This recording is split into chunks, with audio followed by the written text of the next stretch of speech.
தமிழகத்தில் நாய் கூட BA படிக்கலாம்.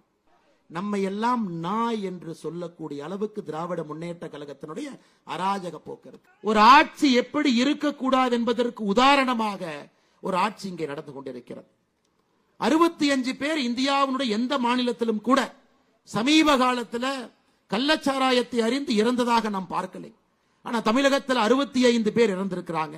திமுக என்கின்ற இந்த கட்சி எப்படி ஆட்சி பண்றாங்க? இதை சாமி விவேகானந்த அவர்கள் பல ஆண்டுகளுக்கு முன்பு சொல்லி இருப்பார். ஒரு குரங்கு, அந்த குரங்கே தன்னிலை மறந்து இருக்கக்கூடிய ஒரு குரங்கு மரத்து மேல ஏறி இருக்கு.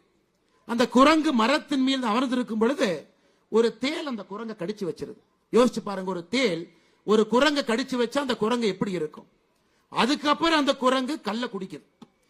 தேளால் கடிப்பட்ட ஒரு குரங்கு கல்லை குடித்து விட்டு வீதிக்கு வந்தால் எப்படி இருக்குமோ அதுதான் என்று திராவிட முன்னேற்ற கழகத்தினுடைய ஆட்சி. மதம் பிடித்த யானை என்று சொன்னால் அது பொய்யாகிவிடும். அதிகார பலத்தை வைத்துக் கொண்டு நான் என்ன வேண்டுமானாலும் செய்வேன், யாரும் என்னை கேள்வி கேட்க மாட்டார்கள். ஜனநாயகத்தில் தேர்தல் வரும் பொழுது பணம் கொடுத்து விலைக்கு வாங்கி விடுவேன். ஜனநாயகத்தையே ஒரு புதைகுழியிலே நான் புதைப்பேன். அப்படி இருக்கும் பொழுது மக்கள் என்னை பற்றி எப்படி பேசுவார் என்பதை இந்த 3 ஆண்டு காலமாக திமுக தன்னுடைய ஆட்சியில் நடத்தி கொண்டிருக்கின்றார். ஈரோடில் இடைத்தேர்தல் நடந்தது. பட்டி பட்டியாக மக்கள் அடைத்திருந்தார். ஆனா இங்கே பாட்டாளி மக்கள் கட்சி இருக்கிறனால அந்த பட்டியெல்லாம் பறந்துவிடும் என்பதற்காக விக்கிரவாண்டிக்கு பட்டி வரவில்லை. ஆனா பட்டிக்கு பதிலாக இங்கே வேட்டி வந்திருக்கிறது. கடந்த 2 நாட்களாக பார்த்து கொண்டிருக்கின்றோம். 3 வருட காலமாக ஆட்சியில் இருக்கக்கூடிய ஸ்டாலின் அவர்களுக்கு தன்னுடைய ஆட்சியின் மீது அவருக்கே நம்பிக்கை இல்லை. நான் வேலை செஞ்சிருக்கிறேன், நாங்க இந்த இடைத்தேர்தலில் யாரும் வந்து ஓட்டு கூட கேட்க மாட்டோம், நீங்க திமுகக்கு ஓட்டு போடுங்கன்னு அவர் சொல்லி இருந்தால் நாம் அவரை பாராட்டி இருக்கலாம்.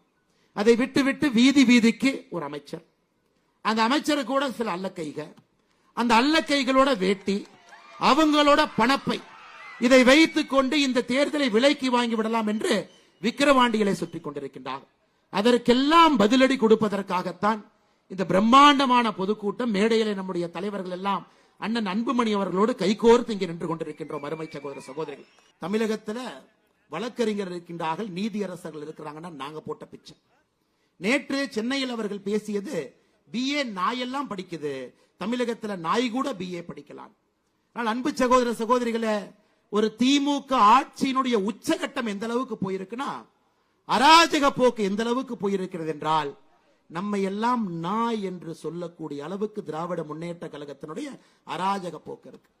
அதே BA படிச்சுட்டு 2016 தேர்தல் இங்க நின்று நமக்காக தொடர்ந்து உழைத்துக் கொண்டிருக்கின்றார். அவருடைய துணைவியாரும் கூட ஒரு பள்ளி ஆசிரியராக இருக்கிறார்.